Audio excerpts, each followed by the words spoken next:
헬리나 우엔이 1996년 마지막 집필한 책이 영혼의 양식이라고 하는 책입니다. 하루에 한 가지씩 그 주제를 가지고 1년을 일기처럼 쓴 책인데요. 그 중에서 첫날 1월 1일의 그 일기 제목이 놀라움을 기대하기라고 적었습니다.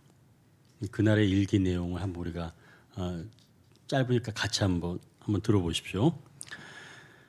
매일매일에는 놀라움이 있습니다. 그러나 우리가 기대하고 있을 때에만 그 놀라움이 우리에게 닥쳐왔을 때 그것을 볼 수 있거나 들을 수 있거나 또는 느낄 수 있습니다. 매일매일 우리에게 찾아오는 놀라움이 슬픔으로 오든 기쁨으로 오든 그것을 받아들이는 것을 두려워하지 마십시오. 그 놀라움은 우리의 가슴에 새 자리를 열게 할 것입니다. 이 새 자리에서 우리는 새 친구를 환영할 수 있으며 그리고 우리가 공유하는 인간애를 더욱 완전히 기뻐할 수 있습니다. 조금 정리하자면 우리가 매일매일 기대하고 있을 때만 그 놀라움을 경험할 수 있다는 이야기입니다. 때로는 슬픔으로 오든 기쁨으로 오든 받아들이는 것을 두려워하지 말라고 말합니다. 그 놀라움은 우리 가슴에 새 자리를 열게 하면서 결국 완전히 기뻐하게 될 것이라고 말하는 겁니다. 주님께서 사랑하시는 우리 연도교회 성도 여러분, 날마다 기대하며 살아가시기를 소망합니다. 그런데 오늘 본문에는 기대하지 않았는데 놀라움을 경험한 한 사람이 나옵니다. 이 여인이 얼마나 놀랐는지 자기가 당장 먹고 마셔야 할 것들을 팽개치고 동네로 향합니다. 먼저 첫 번째 단락을 보십시오. 나의 양식으로 배부른 날. 우리가 28절을 같이 읽겠습니다. 여자가 물동이를 버려두고 동네로 들어가서 사람들에게 이르되, 여자에게 물은 그동안 생명이었죠. 항상 먹어야 하는 음식입니다. 그래서 날마다 이 양식을 먹으러 우물에 와야 했죠. 그러나 이 우물은 먹을 때만 그렇지 곧 목마름이 찾아오는 그러한 물이었습니다. 여인이 6명의 남편이 있었지만 그들도 그와 같은 의미죠. 남편이 계속 있었지만 자기를 진정으로 사랑하고 또 자기가 의탁할 수 있는 남편은 없었던 겁니다. 그래서 늘 이 여인은 새로운 물을 찾았습니다. 그래도 매번 갈증은 사라지지 않았던 거죠. 그런데 기대하지도 않았던 어느 날 자신의 상황을 다 아시며 무엇 때문에 괴로워하는지 알고 계시는 주님을 만난 겁니다. 이것은 예수님께서 니고데모에게 말씀하신 거듭남의 순간입니다. 새로운 생명이 태어나는 그런 순간이죠. 거듭나면 볼 수 있는 하나님 나라, 즉 주님을 알아보게 된 것이죠. 어머니 뱃속으로부터 태어나는 것이 첫 번째 출생이라면 주님을 알게 되는 것이 두 번째 출생입니다. 첫 번째 태어나는 것이 육체의 태어남이라 그때는 우리가 보이는 양식을 먹습니다. 이러한 양식으로는 내 몸과 마음이 성장하고 건강해집니다. 꼭 필요한 양식이죠. 보이는 양식 말입니다. 그러나 몸과 마음이 건강해지기 위해선 먹는 음식만으로는 되지는 않습니다. 관계가 좋아야 합니다. 나와의 관계, 또 나와 다른 사람과의 관계가 좋아야 이 양식이 제 기능을 감당하는 거죠. 나와 내가 관계가 좋지 않으면 음식을 제대로 먹지 못합니다. 네가 먹을 자격이나 있어? 뭐 이렇게 생각할 수 있으니까요. 그러니 소화도 안 됩니다. 타인과 관계가 좋지 않아도 똑같습니다. 소화도 안 되고 맛도 없습니다. 그러니 양식 안에 있는 그런 제 기능이 발휘할 수가 없게 되는 거죠.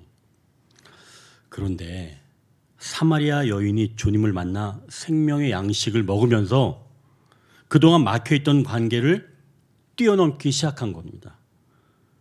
이렇게 주님을 만나 생명의 양식을 먹게 되면 오늘 본문을 통해 우리가 4가지 정도의 변화를 확인할 수가 있습니다. 먼저 첫째로 양식의 우선순위를 알게 됩니다. 사마리아 여인이 물동이를 버린 것은 첫 번째 양식을 버린 겁니다. 매일 먹어도 갈증나는 이것을 이제는 버릴 수가 있게 되는 거죠.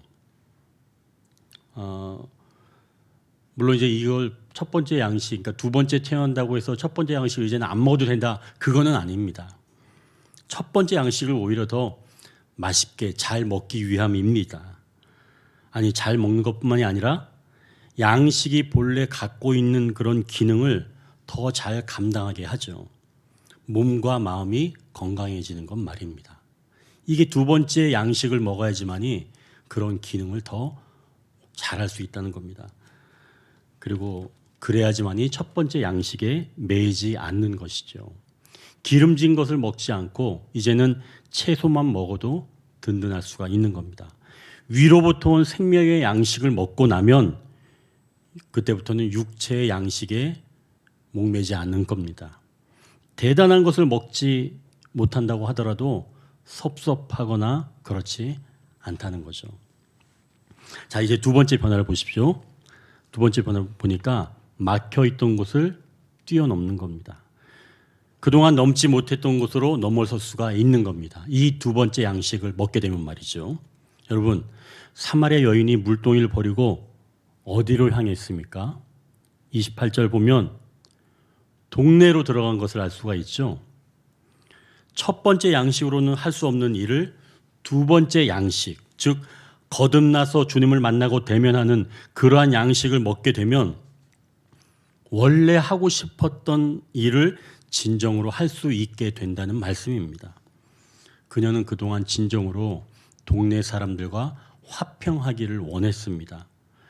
정오의 시간에 우물을 찾는 게 아니라 이 여인도 원래 오후 늦은 시간, 여인들이 많이 모여 있는 바로 그 시간에 자기도 그 우물에 가고 싶었던 거죠. 그 우물에 가서 다른 여인들과 좀 교제를 하고 싶었습니다. 그런데 자기의 그 갈급한 삶으로 많은 남자들을 만나왔고 또 그런 모습을 동네 사람들은 수군거리며 그녀를 피해왔고 그녀 역시 동네 사람을 피해왔었는데 이렇게 거듭나고 새로운 양식을 먹게 되니 이제는 물동이를 버려두고 동네 사람들을 찾아간 겁니다.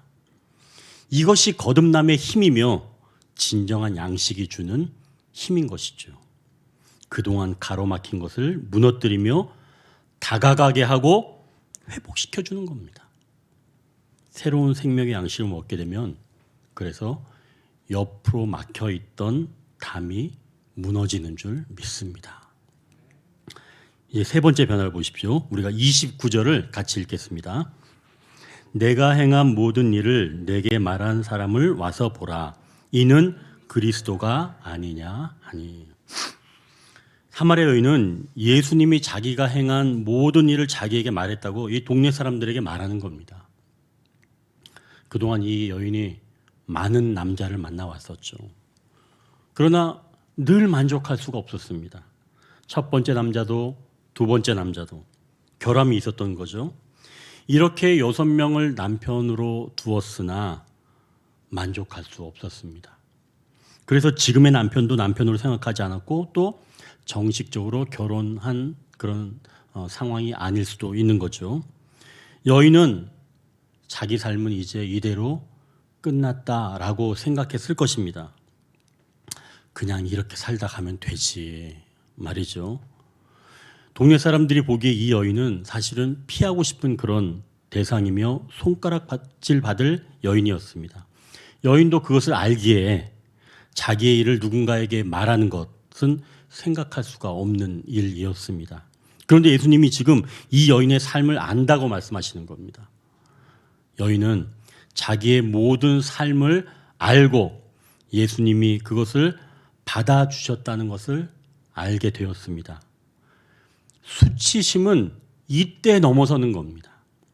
내가 숨기고 싶은 그리고 생각하고 싶지 않은 나의 상황이 나를 그동안 더욱 고립시켰는데 주님은 이 모든 것을 다 알고 계신다는 겁니다. 사람은 이때 자유로워지죠. 동네 사람들에게 달려가서 자기가 그동안 행한 일을 말하면서 그걸 다 알고 있는 분이 계시다라고 하는 것을 지금 여인이 말하는 겁니다. 이것은 거듭난 자가 위로부터 내려오는 그 생명의 양식을 먹게 되면 나에 대한 수치심을 넘어선다는 것입니다. 내가 뻔뻔해진다는 얘기가 아닙니다. 예수님이 여인의 모든 삶을 받으셨다는 것을 여인이 알고 난 다음부터는 자기가 가지고 있는 그 수치심을 넘어서 그것을 이야기할 수 있다는 거죠. 이렇게 새롭게 태어나면 내가 수치심으로 건너지 못하였던 것을 넘어 타인과도 진정으로 아름다운 관계가 시작될 수 있다는 말씀입니다. 이것이 바로 거듭난 자가 생명의 양식, 즉 위로부터 오는 양식을 먹고 나면 일어나는 일들입니다. 얼마나 감사한지요. 이제 네 번째 달라지는 중요한 점이 하나 있습니다. 29절을 다시 한번 보십시오. 내가 행한 모든 일을 내게 말한 사람을 와서 보라. 이는 그리스도가 아니냐 하니. 사마리아 여인이 이분을 지금 누구라고 고백하고 있죠? 그리스도. 자기들이 그토록 기다리는 메시아라는 말씀입니다. 생명의 양식을 먹은 자는 예수님을 그리스도라 이렇게 고백하게 되는 거죠. 또 고백해야 합니다. 입으로 시인하는 것은 너무나 중요한 문제입니다. 우리 육체의 생명도 태어나서 시간이 되면 말을 하지요. 근데 만약에 아이가 말을 하지 못하면 어떻게 됩니까? 부모의 마음은 애가 탑니다. 육체의 생명도 태어나게 되면 말을 해야 되는 것처럼 영적인 생명도 태어나면 시인해야 되는 거예요. 예수님이 그리스도다. 이게 빨리 새신자일수록 빨리 이것을 시인을 해야 되는 겁니다. 예수님은 그리스도다. 즉 입으로 주를 시인해야 한다는 것이죠. 그래서 로마서 10장 10절에 이렇게 말씀합니다. 사람이 마음으로 믿어 의에 이르고 입으로 시인하여 구원에 이르느니라. 예수께서 그리스도라 고백하는 것이 곧 구원에 이르는 길이라고 말씀합니다. 그분이 어떤 분인지 고백하는 것이 곧 내가 구원에 이르는 방편이기에 우리의 고백이 중요하다는 것이죠. 자, 그러면 이렇게 시인하게 되면 어떤 유익이 있는지 먼저 나 자신이 알게 되는 겁니다. 내가 어떤 선택을 내려야 하는지 중요한 기준이 생기는 거죠. 예수 그리스도께서 내 삶의 기준이 되시는 겁니다. 그리고 또 내가 이렇게 시인하게 되면 그때부터는 내 주변이 알게 됩니다. 이렇게 주변이 알게 되면 번거로운 일을 피할 수가 있습니다. 어떤 모임에서 범죄의 일이나 정욕의 일을 모의할 때 입으로 주를 시인한 사람은 그 모임의 일원으로 생각하지 않습니다. 그런데 주를 시인하지 않으면 암묵적으로 동의한 것으로 간주해서 정욕의 일의 일원으로 여겨서 함께하고자 권하는 일이 생긴다는 얘기죠. 이런 번거로움을 피하기 위해선 주를 시인하는 것이 중요하다는 것입니다. 또한 주님을 시인하지 않게 되면 양심에 참소가 있게 됩니다.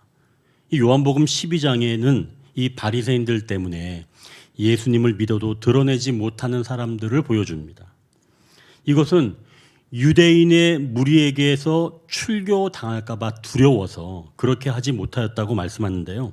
그렇다면 유대인의 무리에 섞여서 어떻게 하면 예수를 잡아 죽일까 의논하는 자리에 계속 함께 있어야 합니다. 이것은 더욱 고통스러운 자리가 되는 거죠. 시인하면 약간의 불이익을 당할 수는 있겠지만 시인하지 않으면 우리의 양심은 계속 우리를 힘들게 할 것입니다. 또한 우리가 주님을 시인하게 되면 주님도 우리를 시인하십니다. 마태복음 10장 32절에 이렇게 말씀합니다. 누구든지 사람 앞에서 나를 시인하면 나도 하늘에 계신 내 아버지 앞에서 그를 시인할 것이요. 우리가 주님을 시인한다면 주님도 또한 하나님 앞에서 우리를 시인한다고 말씀합니다.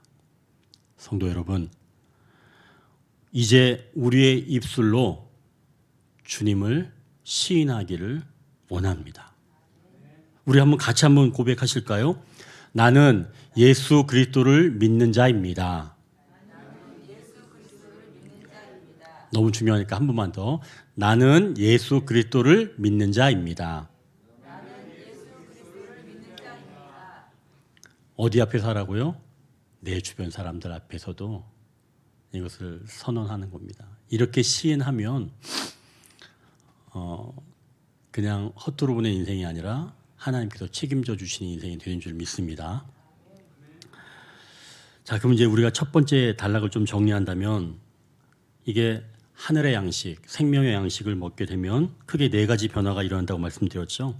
첫 번째 양식은 바로 그 양식의 우선순위를 알게 되는 것이고, 두 번째는 막혔던 곳을 뛰어넘을 용기를 얻는 것이고, 세 번째는 수치심을 넘어설 수가 있게 됩니다. 그리고 네 번째는 예수님을 나의 주님으로 시인할 수 있게 된다는 것이죠. 이게 바로 생명의 양식을 먹게 되면 우리가 얻게 되는 그런 내용들이지요. 이제 두 번째 단락입니다. 주님의 양식. 우리가 32절에서 34절을 우리가 같이 읽겠습니다. 32절에서 34절. 이르시되 내게는 너희가 알지 못하는 먹을 양식이 있느니라.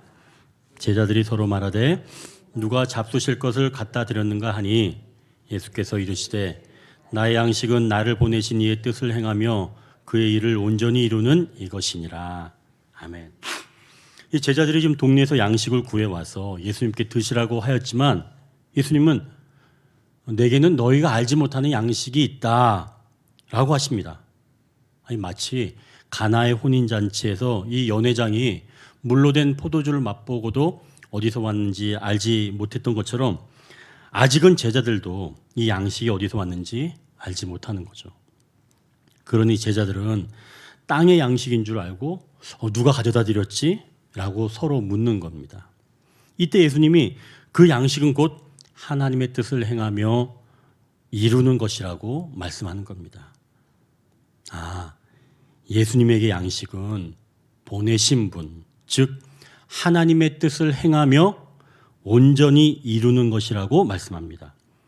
이 조금 전에 사마리아 여인이 매일매일 기대하지 않았던 삶이었는데 주님을 만난 후 동네로 뛰어가는 놀라운 일을 경험할 수 있었던 것은 예수님께서 그녀와 만남을 통해 기대하고 계셨기 때문입니다. 이 여인은 기대하지 않았지만 예수님이 기대하셨다는 거죠. 여러분, 주님이 기대하십니다. 우리가 기대하지 않아도 예수님은 우리를 기대하시는 줄 믿습니다. 주님이 기대하신다니까 사실 여러분 좀 너무 부담스러우신가요? 그러나 걱정하지 마십시오. 이 일을 온전히 이루는 분은 주님이라고 해서 말씀하시니까요. 그런데 이 구절에서 예수님이 굉장히 좀 들떠있는 모습이 엿보입니다. 제자들이 양식을 구해하는데도 그걸 잡수실 생각을 안 하시는 거예요. 생명의 양식을 드시고 계시니까 이 육체적인 배고픔을 별로 느끼지 못한다는 말씀입니다. 우리도 어떤 일을 하는데 너무 기뻐서 시간이 가는 줄 모르고 할 때가 있습니다. 그런 일이 주로 하늘의 양식인 경우가 많이 있습니다. 제가 이렇게 말씀을 드리면 목사님, 저는 고스톱을 치면 시간이 가는 줄 모르는데요. 그럼 그것도 하늘의 양식인가요?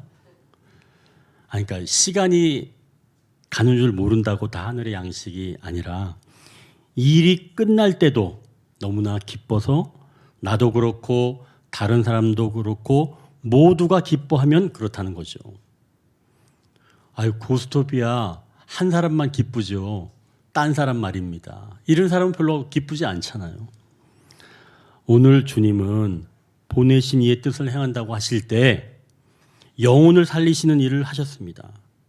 그런데 한 영혼이 다시 주님께 돌아오는 일이 어디 쉬운가요? 35절, 36절을 우리가 같이 읽겠습니다. 너희는 넉 달이 지나야 추수할 때가 이르겠다 하지 아니하느냐? 그러나 나는 너희에게 이르노니 너희 눈을 들어 밭을 보라. 희어져 추수하게 되었도다. 거두는 자가 이미 삭도 받고 영생에 이르는 열매를 모으나니 이는 뿌리는 자와 거두는 자가 함께 즐거워하게 하려 함이라. 이 밭작물 같은 것들은 보통 넉 달 이상이 지나야 추수할 때가 이릅니다. 이 말씀은 어떤 기간이 있다는 뜻이겠죠. 그런데 예수님이 이렇게 말씀하시는 겁니다. 너희 눈을 들어 밭을 보라. 희어져 추수할 때가 되었다. 들판에서 하얗게 익어가는 그 옥수수 수염을 보고 말씀하신 것이 아닌가 하는 그런 생각이 드는데요. 아마도 이 사마리아 여인이 사마리아 사람들을 데리고 오는 모습을 상상하시면서 말씀하신 것이 아닌가 하는 그런 생각이 듭니다. 근데 여기서 중요한 것은 열매를 맺는 시기는 사람마다 다르다는 거죠. 어떨 때는 금방 익어서 추수할 때가 바로 있는 때도 있지만 어떨 때는 오랜 시간이 지나야 열매 맺는 일도 있다는 겁니다. 그러니 우리는 추수할 때를 기다리며 끝까지 포기하지 않고 기도해야 하는 줄 믿습니다. 주님은 추수하게 되어 이미 거둔 자에게 삭시 지급되었다고 이야기를 하세요. 미리 돈을 준 겁니다. 그만큼 급박하다는 거죠. 이 추수하는 것이. 또한 뿌리는 자와 거두는 자가 함께 즐거워하도록 금방 추수한다고 또 말씀합니다. 주님께서 그 영혼의 생명을 뿌려주셨다면 그걸 거두는 제자들이며 또 오늘날로 본다면 우리이죠. 이런 사람들이 함께 기뻐하도록 주님께서 이것을 온전하게 이루어 주신다는 말씀입니다. 이제 세 번째 단락입니다. 모두 배부른 날이 있다고 말씀한다. 이제 39절에서 42절까지 한 절씩 읽겠습니다. 여자의 말이 내가 행한 모든 것을 그가 내게 말하였다 증언하므로 그 동네 중에 많은 사마리아인이 예수를 믿는지라.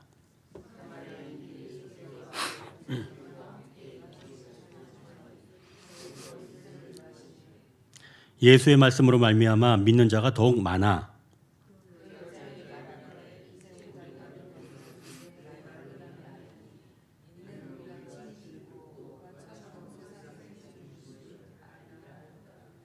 아멘.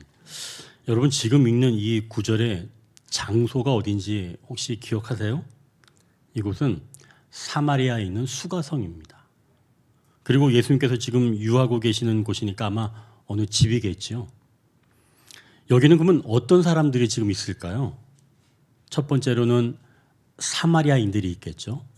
또 예수님을 청했으니까 예수님이 계시겠죠. 그리고 한 사람이 더 있습니다. 누가 있을까요? 바로 사마리아 여인입니다. 우물에 있던 여인이죠. 지금 이 모두 여기 지금 모여 있는 겁니다. 이 사람들이 지금 여기 원래 함께 모여 있을 만한 사람들인가요? 그렇지 않죠. 예수님은 유대인이었잖아요. 유대인이 사마리아인들과 상종하지 않았죠. 또 사마리아 여인은 사마리아인들과 상종하지 않았습니다. 같이 있지 않았죠. 그런데 지금 다 함께 모여 있는 겁니다. 그동안 함께 하지 않았던 사람들이 모여 있게 된 것.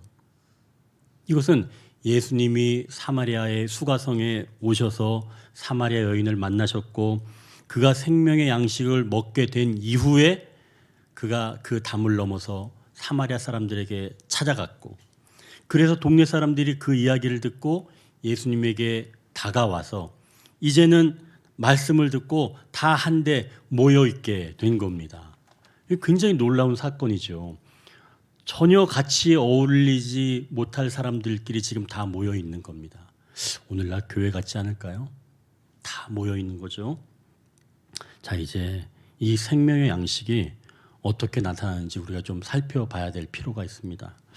엊그저께 건영이가 아침까지 잠을 이루지 못했다고 합니다. 이유는 저녁 늦게 고카페인 음료를 먹었는데 먹고 난 뒤에 눈이 말똥말똥해지고 잠이 오지 않더랍니다. 그러면서 하루를 꼬박 샜다는 겁니다. 그 이야기를 건영이 동생인 하영이가 듣고 오빠가 나이가 들어서 그래 이렇게 놀렸지만 그 음료는 사실은 고카페인이 들어있기 때문에 수면을 방해한 겁니다. 이건 그 양식마다 각각의 효능이 있다는 거죠. 주님과 함께 하실 때 주시는 그 생명의 양식도 효능이 있는 겁니다.